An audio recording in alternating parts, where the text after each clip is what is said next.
Okay, so again, good morning everyone, and welcome to our Module 8 for the second quarter for the subject Media and Information Literacy. And for now, we're going to discuss about the main issue on what are the threats and risks that media practitioners face and how can media be abused or misused. Okay, so let's find out more about it on our next slide then. All right, so we can see in here that on our lesson, one of our main objectives is to actually describe the threats and risks that media practitioners face and explain how media can be abused or misused. And one more thing, we shall be able to ideally create a podcast that discusses threats and risks in media and cases of media abuse and misuse. One more thing, then, is to justify the importance of media and information literacy and combating the threats and risks in media. Okay, so we go to the introduction of our lesson. Now let us examine then the threats and risks related to mainstream media. Okay, so there used to be a time when the perusal of news was an appointment between 6 to 7 p.m. Okay, for early night newscasts and 9 to 10 p.m. for late evening newscasts. Now, newspapers were read first thing in the morning, with copies hitting news starts as early as 5 a.m. and radio newscasts were monitored in between shows of commentators, and there was a break in programming in cases of urgent news. Okay, so now the trend of broadcasting 24 hours a day, 7 days a week, began with the American television news channel and with the cable news network, more popularly known as CNN. This round the clock reporting has had an enormous impact on the way news has been reported since. Now, here in the Philippines, ABS-CBN started a trend with the Sarimanok News Network on the cable, a channel that featured developing stories from Metro Manila and the provinces. Okay, it later introduced to the viewers the concept of a news cycle that offers viewers news on demand. It later metamorphs into the ABS-CBN News Channel, which we locally known as ANC, and which became the go-to channel for breaking news and extended coverage. Now, mainstream TV then faced difficulty breaking into programming, cautious to dislodge paid advertisement, and cost thousands, even millions of pesos.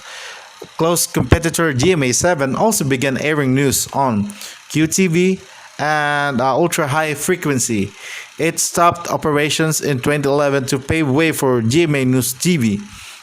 Okay, so news channels sprung like mushrooms, and most of these are owned by religious organizations. Okay, it didn't take long before websites maintained by networks and newspapers for corporate purposes suddenly became active news sources. Now, radio programming became interspersed with more news at it happens broadcast. And when technology made news accessible on phones, social media outlets, which could be accessed from cell phones, quickly became people's lifetime for news. The developments and trends in this news delivery have created certain risks and threats to newspaper reporters when they bring out news. And we have the concept saying that there must be the need to be first. Okay, so the main objective of newspaper reporters back in the days before the internet was to get a scoop or a story that nobody else has. Now, a scoop will ensure that so long the story remains with only the newspaper, radio, or TV station that releases it, people will flock to the news source to get further details about that story. And getting news out quickly is now even more important in the internet age, as news is now 24/7 and mainstream media have to compete for every minute of it for news leadership. Now, the race around who gets to air the news first is on. Okay, but this race on who gets to air stories first poses as a serious danger for mainstream media. Okay, so it's as if they're not so safe at all. Like the news delivered or pushed is only good only if the information behind it is factual. Mainstream media have also become vulnerable to this information, with rumor and gossip being passed as legitimate news, particularly through social media sites. Facebook, for example, has admitted to being a party to the spread of gossip and rumor, which has besmirched reputations and destroyed the credibility of leaders. Fake sites and parody sites have embarrassed a lot of newsrooms and journalists, and media is presently trying to cope by adjusting internal controls to validate information acquired by journalists on the field and through social media. Okay, so we don't just like throw in some news. Then we don't just give out some opinions and other debatable facts, throw it in the air. Like when you are broadcasting something, just feel like you're saying to, or you feel like diving into the trendy topic and you said what you feel. So it doesn't work that way, because we actually have legal action and physical harm to be considered. Okay, and there will always be this inevitably be those who think threatening journalists with legal actions, such as hitting them with a libel suit, will discourage them from exposing wrongdoing. So, for our faithful journalists who really stand on the line, risk their lives, okay? For those who are doing good deeds of acts every day on their career, being journalists, as a vocation and a profession, it actually hinders them sometimes that when something or someone with big influence in the society doesn't like what they are proprietary, doesn't like what they are actually broadcasting as of the moment, they are being threatened that a lawsuit of libel will be filed against them. Now, others might choose to pressure journalists in less legal ways, and according to the Committee to Protect Journalists, there had been 77 killings in the Philippines since 1992 as of this writing. And most of these killings are due to work by journalists on the issues of politics. Okay? 61% of it, and corruptions 43%, with the crime 25%, human rights 6%, business 3%, and war 1%. And many cases remain unsolved up to this day. So we move forward then to one trending topic: corruption in media. So the culture of corruption is deeply entrenched in the Philippine mainstream media, and it takes many forms. The very nature of a reporter's job makes them vulnerable to it, as they are overworked, underpaid, and occasionally subject to unfair labor practices, like unscrupulous deals and payouts. Isn't it? Like we could highly observe that in the Philippine media, if you are one of these mainstream media practitioner, then it's either you go to the one end or one side of the coin, then leaving the other side of the coin be your enemy or be your competitor. Now, always consider your competitors wouldn't be really treat you fairly, fair enough for you to be able to recover from such loss then. And there is this topic always of bias and objectivity. Now, bias is being defined as a particular tendency or trend, feeling or opinion, especially one that is preconceived or unreasoned. So it means that when something is being said, okay, in more of its, let's say, phallic way, like a predominant statement saying something like an opinionated thought, expounding it, and being unreasonable at all. So that is termed to be as bias. Okay, and reporters are sometimes accused of letting their own biases come into play when they report a story. Like for example, it is notably, let's say, observable that let's say a number of local journalists actually throw in their side comments regarding some headlines and flash news reports in which like by intent that should only be forecasted in the way that traditionally how a news should be. Okay, but then because of element of bias, so it enables a certain person or journalist to actually cast out their personal opinion and let's say agreement, okay, to a certain thought or a certain fallacy.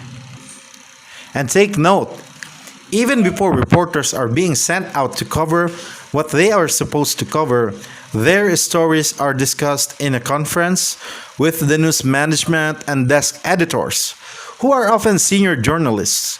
Stories have to be defended along with the sources of their lead. Once the reporters get their initial stories, this will be subjected to fact-checking and editorial scrutiny.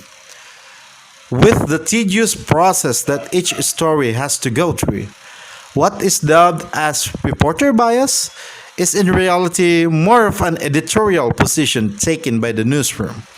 Ideally, newsrooms should show no bias, or rather, display neutrality when it comes to presenting stories. Being neutral, however, is not synonymous with objectivity, as Wikipedia co-founder Larry Sanger remarked. Now, let us read this passage discussing about objective thinking, okay? So it's being said in here, objective thinking and writing involves setting aside our personal feelings, assimilating and presenting the evidence rationally, and drawing only those conclusions warranted by the evidence. Now, if writers practice objectivity on their readers' behalf, that are drawing conclusions, and hence their writing is necessarily biased. To be precise, writers should practice neutrality so readers can practice objectivity for themselves. That being said, neutrality can be a balancing act, as the journalist pointed out. There are situations where all views are not equal. Treating two opposed yet unequal positions as though they were equal is called he said or she said. Journalism, in which the reporter acts as a stenographer, passing on subject's position without regard to merit. Journalists have this responsibility, even within the limits of space and time, to provide a comprehensive and credible account of subjects that they actually cover. Now, what is the role of the citizen as a reporter? So far, reporters related with various mainstream outlets have been discussed. But truth is, with the advent of such easily available technologies as cell phones and cameras, and also social media sites, anyone can become a reporter. After all, how many times have you come across cell phone camera footage posted on Facebook or some other social media which featured reckless driver or some abusive policeman? By posting such footage, ordinary citizens become citizen reporters. Now, citizen reporters often use smartphones to share footage through social media. And for reporters in mainstream media, sending out lies in social media have serious consequences. That said, being a citizen reporter is a big responsibility, as being a reporter for news media outlets, and it is important that the news you actually send out presents all the facts, not just part of this. There is no oversight on the items that you post. The burden or responsibility falls on the reporter and on nobody else. The content provider is a responsible internet citizen. Okay.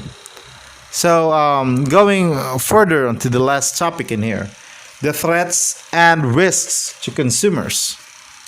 Now, given the threats and risks identified for media content developers, the dangers inevitably trickle down the audience of or consumers of content, with whom media practitioners have made an unspeakable pact.